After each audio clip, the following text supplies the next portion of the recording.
If you've been wondering if someone else has access to your Instagram account and data, today I'm going to show you a way that not only you can detect it, but also you can log them out.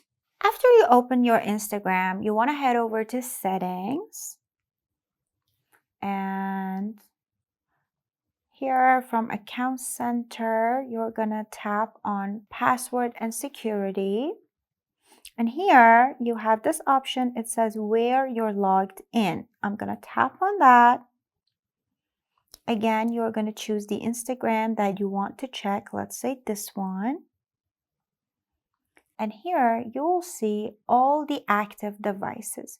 For example, mine is just this one right now. There aren't any other devices that have access to my account, but if there were, I would be easily removing them and logging them out. Also, if there are other people who have access to your data, after logging them out, you want to go back and tap on Change Password and choose the Instagram account that you want to change their password.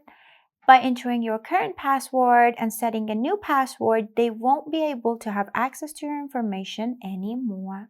Remember, always protect your data and take care.